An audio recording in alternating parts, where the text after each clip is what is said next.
Alrighty guys, what is up? And today I'm coming at you with a deck profile on something I've been really interested in showing you guys for quite some time now. And that is my barrier statue deck. Now for those of you who don't know what barrier statues are, they're all these really old monsters that came out way back during the GX era, specifically out of Cyberdark Impact.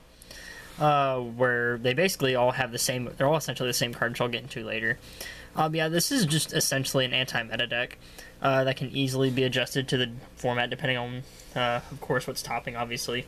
Also get into that later, but yeah, just, again, like I said, this is a very anti-meta deck, so some people will consider this deck degenerate, or helmet, or this deck takes no skill, and things like that. Which, you can kind of understand that standpoint, but call it whatever you want. It's a stun deck, and that's really what they do. They essentially make it to where your opponent can't play Yu-Gi-Oh! So yeah, getting right into it, the monsters play 2 of the Earth statue, 2 of the Wind statue, and then 2 of the Fire statue. If you want to know the name specifically, it's Barrier Statue of Drought, Barrier Statue of Stormwind, Barrier Statue of the Inferno.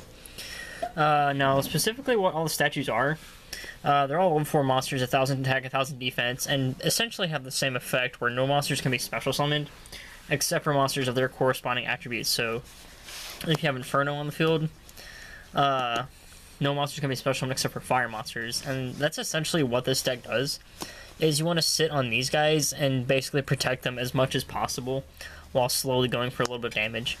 Now, for those of you who are curious, yes, there are statues of the other attributes, of course, water, light, and dark. And I'll explain to you why I chose not to play these.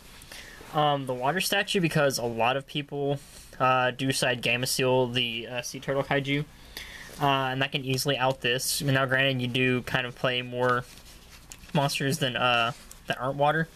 And of course, there are the statues of different attributes, but more often than not, you're going to be seeing people citing the Sea Turtle Kaiju because it has the smallest attack of all the Kaiju monsters, so they can easily just tribute off your problematic monster and then just run it over.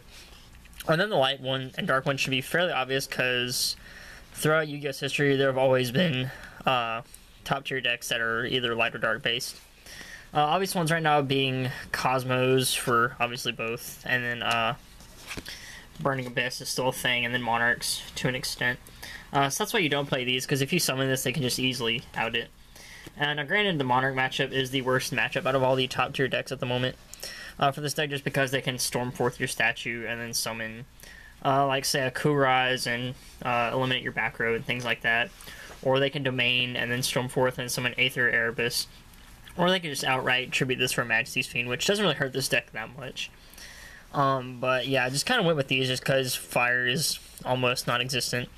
Wind, the only exceptions being Magic Specters at the moment. And the Earth statues, not really much comes to mind at the moment. One of the main ones I can think of would be Seraphinite, and that's really about it. But in most cases, these cards can easily just shut down whatever decks you can face, essentially. So that's why I play those. I do play 2 of each, just because playing 3 of each got insanely cloggy to where I would almost every game open with multiple copies of statues. And you play Cartomize in this deck, and discarding monsters in a very slow anti-meta that doesn't really have many ways to get them back, that's not exactly a smart thing to do.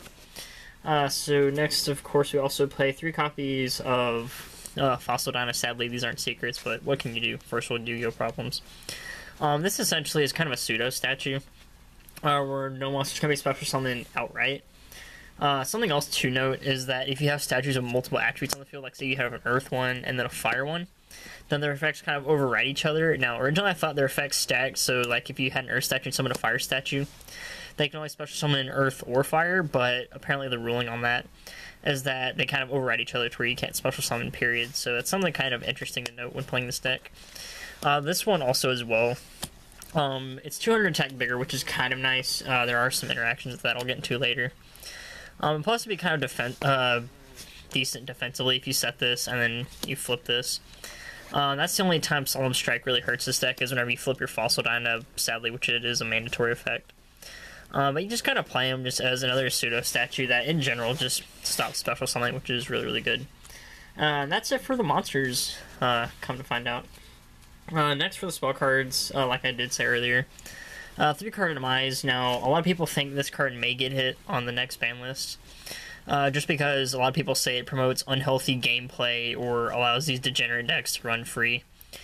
Again, like I said, I can understand that standpoint. But I personally like card Demise in this format because it allows some of these slower, a little bit older decks to kind of compete. Obviously, this one being a thing. Gravekeepers have gotten a couple tops here and there with card Demise in their decks. The main one being Clee Demise. Because it's just like you can get your scout and your monolith and you sit on like a ton of back row and slowly poke with Shelfer Game and things like that. But this card should be pretty self-explanatory if you don't know what it does. Or if you do know what it does, excuse me. To where you can just summon a statue, set your back row, activate this, draw into more back row, and then just have like a field of just like some nasty cards which I'll show later. But yeah, this card's definitely a 3 of because this is an anti-meta deck that doesn't special summon and it lets you set up your ideal boards. And then also to kind of go with it, 3 Pot of Duality and 1 Upstart Goblin, because you don't really special summon at all in this deck. Now there is one card that kind of contradicts with this, and Fossil Dino, but that instance has never come up, which I'll explain later. And then Upstart, in theory, makes this a 39 card deck, which is really nice for anti-meta decks where you want to get to your combo pieces as quickly as possible. The only downside is that it gives them 1,000 life points, and the barrier statues all have 1,000 attack, so it essentially sets your game state back by 1 turn, because then you have to attack for another bit of damage with your barrier statues. The next 3 copies of Moon Mirror Shield. This is another card you want to see as quickly as possible, because this allows your statues or your Fossil Dino to basically run over anything that stands in their way. If you don't know what this does, the equipped monster, whenever it battles an opponent's monster, during damage calculation, the equipped monster's attack and defense become equal to the attack or defense, whichever is higher, plus 100. And then, if it's sent from the field to the graveyard face up, you have to pay 500 life points and you either put it on the top or the bottom of your deck. So, like I said, you want card Demise and Pot of Duality to essentially dig for a statue, a Moon Mirror Shield, and then some back row to basically protect it. Now, in some cases, people think, oh, it's just like, oh, the attack, but then they have to read again and say it's the attack or defense, whichever is higher. So, something to kind of, I guess, show off. Can't really find one at the moment. But Azure Eyes Silver Dragon, the blue Eyes Sinker that came out of Structure deck, has 3,000 defense and I think 2,500 attack, maybe. I could be wrong. But that's the only, this is kind of the weird instance. Because in most cases, if their monsters in attack position, you're going to be using this to poke over for 100, because a lot of monsters, their attack usually is higher than their defense. But Azure Eyes being the exception to that rule, to where you actually have to kind of do a little bit of weird damage calculation. So it's kind of neat. Something else you can kind of tech in here is Messenger of Peace. Because a lot of people think you can't attack with this while equipped, because his attack would be higher than 1,500.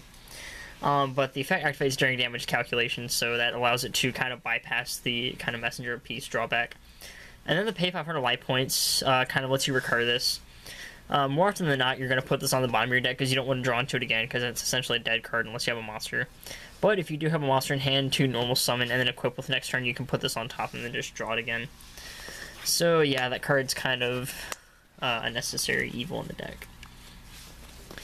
And then also, I played 2 copies of Mystical Space Typhoon, because there are a few random, kind of odd back row cards you do want to deal with in this deck. Funny one I want to mention is at Locals, when I was playtesting an older build of this deck.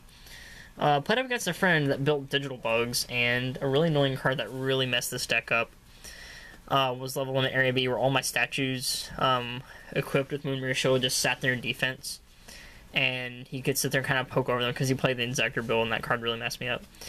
And I learned that just in some cases you do want to clear those random back row cards that you just don't want to deal with, like some variants of the Mirror Force cards. What you do have ways to protect yourself from those, but like some of the random ones, like say Drowning Mirror Force or Quaking Mirror Force, you can just blind MST them. But more often than that, you just want to have some kind of back row destruction in this deck, and you don't really want to play Twin Twisters because this deck likes to keep a hand. I know that sounds kind of weird with card Demise. But card Demise is just to get to your trap cards, but you can, again, set this, then during their end phase, they set some back row, you can just MST and kind of deal with that. Also can hit those pesky Solemn Warnings that try to solemn your various statues. Next, I played 2 copies of Prohibition. You might be saying, why Prohibition? And I'll explain that. as you can probably tell, a lot of Demise decks that play heavy amounts of back row, they just like cry when you get Twin Twisters. So you can play this and set up nasty boards of this, a statue, and then it's equipped with Moon Mirror Shield, so it can run over anything. You have 3 face downs, and then you can call Twin Twister. Because most decks, they do play Twin Twister, and then some people play MST, either because they don't have Twin Twisters or their deck doesn't like Twin Twisters. So you can play that, call Twin Twisters, and then they can't Twin Twister your back row. Card of the day is Twin Twisters now, because I've said it so much. But another thing that you can do with this is that if you're playing up against some weird matchups, like I said, Monarchs is the worst matchup for this deck. So you can, like, say, call Pantheism or Stormforth. That way they can't tribute your monsters to summon their Monarchs, which is really, really frustrating for them to play around. You can also play it against those other those other decks that have those key cards that you don't want to deal with. Like against Cosmos, you can call it Cosmo, just that way they can't Mojo your statue and then banish it. Or you can hit Cosmo Talent where they can't mulligan their hand or call Emergency Teleport and things like that. Just if you know the matchup, you can hit those key cards depending on where your setup is. But more often than not, if you're going first, you play this, and then you can call Twin Twisters to where they can't destroy your back row. The next one, Book of Moon, this card's pretty self-explanatory. I had room for it, so I figured why not throw it in there. And then one Raigeki, just this card's good. Clear those boards and go for a little bit of damage. Then moving on to the kind of meat and potatoes of the deck, the traps. Play 2 Quaking Mirror Force, 2 copies of Storming Mirror Force, and then 2 copies of Blazing Mirror Force. My second copy of Storming Mirror Force and Seeker I have loaned out to a friend right now until he can get a replacement copy, so that's where that is. Funny enough, these kind of correspond with the statues. You have 2 Earth, and then 2 Wind, and 2 Fire. And then as you saw with the statues, 2 Earth, 2 Wind, and then 2 Fire, so that's kind of funny. That wasn't actually intentional, but I feel like these are the best Mirror Forces for the deck. Some people argue that you should play Drowning Mirror Force. But more often than not, like, you want to keep your statues on the field, so the Drowning Mirror Force only comes in handy if you don't have a barrier statue. And then you end up Card of Demising. And then you can just set it and pass, and then you're wide open. And then your Drowning Mirror Force is live. Which, if you want to play that, you can. It all just kind of comes down to personal preference. I like the Quaking Mirror Force because putting all their stuff in face down, they can't really deal with it. In most cases, is just really, really frustrating. They can just slowly poke over them with your barrier statue and Moon Mirror Shield, which is really, really nice. Storming Mirror Force, because if they kind of overextend and kind of puke out their hand, if they don't have ways to put it back out next turn, it really, really sets them back a turn. And then Blazing Mirror Force, because it gets you in a little bit of extra damage, because this deck is extremely slow when it comes to putting damage on board. The only downside to this card is in the Cosmo matchup, to where if they get a ship on field and you don't have a monster with this, then it allows their ship to float down, which can be pesky at times. But yeah, this is kind of the ratio I prefer in the build. And then also, to deal with our pesky Twin Twisters problem, we have Dark Bribe. Also can work against MST. Really, really annoying if you have this and Prohibition set on field, and then if they try to like hit the Prohibition after you call like Pantheism, Stormforth, Mojo, and the other cards I mentioned. Then they try to hit it with Twin Twister, you can just Dark Bribe it, negate it, which is really, really nice. And then there's some other side deck cards you can play, like Magic Drain would also be really, really annoying, which I do side in this deck. But I'm not going to show the side deck for this build, just because if your side deck should be out to your personal preference and what decks you think you're going to face up against. But yeah, just having this to kind of stop those pesky back removal cards is really, really good. The next 3 copies of Phantom Knight Sword. The second half of this effect is completely irrelevant, because you can banish it, and then target Phantom Knights in your graveyard and special summon. You can only use it once per turn. But the main reason you play this is because you activate it by targeting a face-up monster on the field. It gains 800 attack, and if it destroyed by battle or card effect, you can destroy this instead. This is one of your ideal cards you also want to have on the field with a barrier statue, because if you don't have the Moon Mirror Shield, then you can just flip this, give it 800 attack, and then protect it from dying. This also prevents it from being like hit by like Dark Hole or Raigeki. Dark Hole mainly kind of helps in the Yangzing matchup, because then they can like summon their Yangzing, try and Dark Hole your barrier statue, and bring their Yangzing down to also float.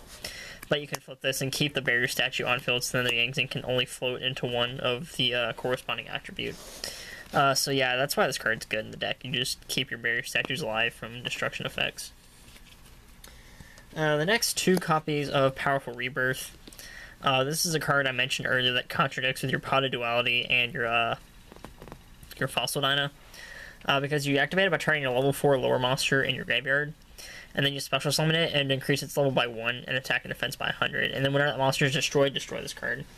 So this card is basically better than Call Haunted, in my opinion, in this deck. Because you can flip this, bring back your monster, and obviously you can't special summon under Fossil Dino or a Barrier Statue, unless of course it's the same attribute, and then Pot of Duality. But you can just set this, and then it's really, really good if you send a Barrier Statue to grave, and then draw off a card demise, and then you drew this off a card demise, because then you can set this, and then like disrupt your opponent's plays. Like say if they activate E-Telly, then you can activate this, and then special summon the statue, and then their E-Telly couldn't resolve because you have the Barrier Statue on the field and its effect would take place. So that's why this is annoying. And plus, if you have this on field and I try to MST it, then this can die, but your Barrier Statue still lives. That's why I prefer this over Call of Haunted, because if they hit the Call of Haunted, then your monster goes down with it. So you just want to use this to kind of get your guys back out of the grave if you send them off a card demise. And then lastly, one Solemn Warning. And then I played 2 Chaos Trap Balls. Of course, if you have Solemn Strikes, you can play these as well. I just kind of like these because in some matchups, like mainly the Cosmo matchup, which this deck has a very, very easy time beating Cosmos. But in some cases, if they like try to say normal summon Tin Can or Farm Roll, and then you don't have the back row to protect it, then you can just banish it, negate the summon, and then get rid of it. Also helps in the Monarch matchup. If they try to summon their Ada or Ados, and then you can just banish it, so that way they can't get their tribute fodder on field to bring out their bigger guys. And then Solemn Warning is pretty self-explanatory. Negate summons for 2000 is really, really good. And yeah, that is basically it for the deck profile. Like I said, this deck is very easy to adjust to the format.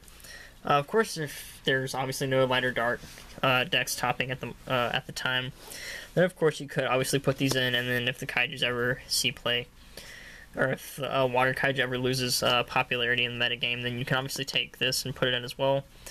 Just, again, you can adjust the statues into your deck depending on what the format looks like. And then, something else to note is that like I said earlier, a lot of people anticipate card demise to get hit. Which that's one of the deck's key cards, is to setting up your nasty boards. Granted, it will slow down the deck, but you can also still kind of make the deck playable by putting more back row in here and things like that. But yeah, hope you guys enjoyed the deck profile. Let me know what you think in the comment section down below, and as always, I will catch you guys later.